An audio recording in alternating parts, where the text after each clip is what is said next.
5. The law as power and discrimination. The fact of power is inseparable from law. Law is not law if it lacks the power to bind, to compel, and to punish.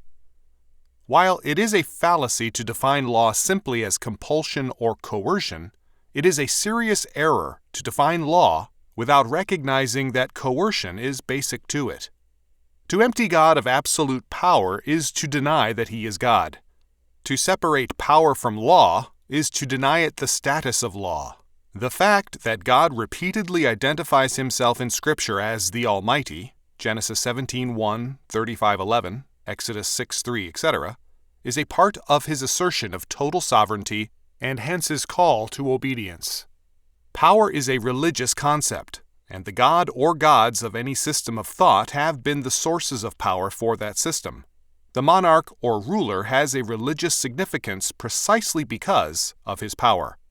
When the democratic state gains power, it too arrogates to itself religious claims and prerogatives. Because the Marxist state has more power and claims more power than other contemporary states, its rejection of Christianity is all the more radical. It cannot tolerate ascription of absolute power to a God other than itself. Power is jealously guarded in the anti-Christian state, and any division of powers in the state designed to limit its power and prevent its concentration is bitterly contested. The law is applied power, otherwise it ceases to be law. The law is more than power, but apart from coercion, there is no law. Those who object to the coercive element in law are in fact objecting to law, whether knowingly or unknowingly. The purpose of the law is in part to be a terror to evildoers, Romans 13:4. The word terror is given a milder translation in modern versions, but the whole tenor of Scripture requires the element of fear as man faces God, and as sinful, lawless man faces the law. St. Paul makes it clear, however, that power is ordained of God, for there is no power but of God. The powers that be are ordained of God. Romans 13:1. Since God is absolute power, all subordinate and created powers derive their office, power, and moral authority only from God, and they must exercise it only on His terms and under His jurisdiction, or else face His judgment. Lord Acton's dictum, quote, "All power corrupts, and absolute power corrupts absolutely," end quote, is a liberal half-truth and reflects liberal illusions. First of all power does not corrupt.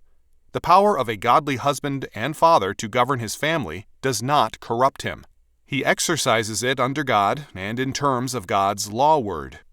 Instead of being corrupted by his power, the godly man is blessed by means of his power, and he makes it a blessing to his family and society. A godly ruler who uses his power readily for legitimate and moral ends prospers the society under his power. The two evils with respect to power and the exercise thereof are, on the one hand, the fear of using power, and on the other, the immoral use of power. Both evils extensively prevail in any humanistic society. Men who are afraid to use power lawfully and morally corrupt their families and societies. The failure to exercise due power reduces a society to lawlessness and anarchy. The immoral use of power leads to the corruption of society and the suppression of freedom, but it is not the use of power which causes this decay, but the immoral use thereof. Power does not corrupt when it is used properly under God. It blesses, prospers, orders, and governs society to its advantage and welfare. Second, if absolute power corrupts absolutely, then God must be called corrupt, because He alone has absolute power. But Acton is wrong. Man cannot have absolute power. He may strive for it, and the striving is corrupt, and it corrupts society. But man remains in all his pretensions totally under the absolute power of God. Not only is all power derived from God and decreed by His absolute power, but it is also decreed and bound by His absolute righteousness. Law, therefore, is, when it is true law, not only power, but also righteousness. It is therefore a terror to evildoers, but the security and praise of the godly citizenry. Romans 13, 2-5. Because true law has its roots in the sovereign God, the very nature of all being works to uphold it. As Deborah sang, "They fought from heaven, the stars in their courses fought against Sisera." Judges 5:20. The law is either righteous or it is anti-law, masquerading as law.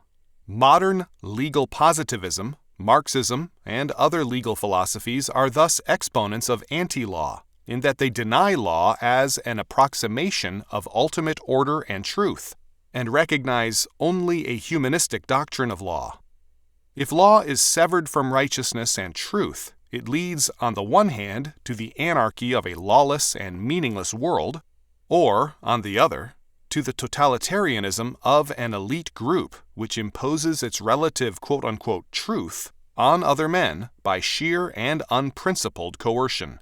But law is required to be a ministry of justice under God, and the civil officer a minister of God, Romans 13, 5-6.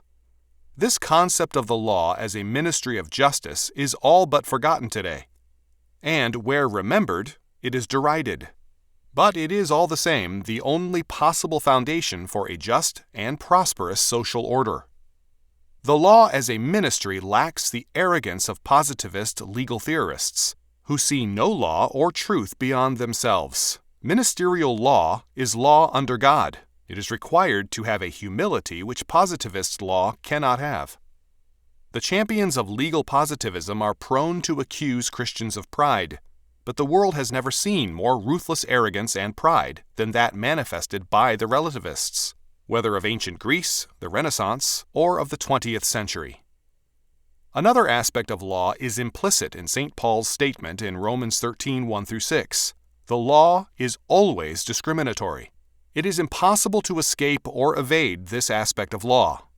If the law fulfills its function, to establish justice and to protect godly, law-abiding men, then the law must discriminate against lawbreakers and rigorously seek their judgment. The law cannot favor equality without ceasing to be law. At all times, the law defines, in any and every society, those who constitute the legitimate and the illegitimate members of society. The fact of law introduces a fundamental and basic inequality in society. The abolition of law will not eliminate inequality, because then the very fact of sheer survival will create an elite and establish a fundamental inequality. The law has often been used as an ostensible weapon to gain equality, but such attempts represent either self-deception or an attempt to deceive by the group in power. The quote-unquote civil rights revolutionary groups are a case in point. Their goal is not equality, but power. The background of Negro culture is African and magic, and the purposes of magic are control and power over God, man, nature, and society. Voodoo, or magic, was the religion and life of American Negroes. Voodoo songs underlie jazz, and old voodoo, with its power goal, has been merely replaced with revolutionary voodoo, a modernized power drive. The student revolution attacks the inequality between students and faculty, between students and the ruling powers, but it has consistently rejected favorable concessions in favor of broader claims to power. The goal from the beginning is power. The list could be extended indefinitely. The goal of the equalitarians has always been power, and equality has been an argument to tickle the sick conscience of a faithless and shaky ruling element. The law will always require inequality. The question is simply this: will it be an inequality in terms of fundamental justice, that is, the rewarding of good and the punishing of evil, or will it be the inequalities of injustice and evil triumphant? The commandment, "Thou shalt have no other gods before me," requires that we recognize no power as true and ultimately legitimate if it be not grounded in God and His law word. It requires that we see true law as righteousness, the righteousness of God, and as a ministry of justice, and it requires us to recognize that the inequalities of just law faithfully applied are the basic ingredients of a free and healthy society. The body politic, no less than the physical body, cannot equate sickness with health without perishing. The commandment, "Thou shalt have no other gods before me," means also, "Thou shalt have no other powers before me, independent of me, or having priority over me." The commandment can also read, "Thou shalt have no other law before me." The powers which today more than ever present themselves as the other gods are the anti-Christian states. The anti-Christian state makes itself God, and therefore sees itself as the source of both law and power. Apart from a biblical perspective, the state becomes another god, and instead of law, legality prevails. This devotion to legality has a long history in the modern world. Goyer, Minister of Justice in France during the years of the Reign of Terror, came to be known as the casuist of the guillotine, because of his dedication to legality. Later, as a member of the Directory, when faced with the threat of Napoleon's seizure of power, he declared, quote, "At the worst, how can there be any revolution in St. Cloud? As president, I have here in my possession the seal of the Republic." End quote. Stalin operated his continuing terror under the umbrella of legality. But legality is not law. A state can, by strict legality, embark on a course of radical lawlessness. Legality has reference to the rules of the game as established by a state and its courts. Law has reference to fundamental, God-given order. The modern state champions legality as a tool in opposing law. The result is a legal destruction of law and order. As a result, the state, instead of being a terror to evildoers, is a terror progressively to the law-abiding citizenry, to the righteous and godly people. Hoodlums terrorize the country with riots and violence and without fear. Moreover, even as Rome declared war on the Christians, so socialism and communism, and progressively the democracies, are at war against orthodox or biblical faith. The consequence of such a desertion by the state of its calling as the ministry of justice can only be finally the fall of the state. The state which ceases to be a terror to evildoers and becomes a terror to the godly is committing suicide.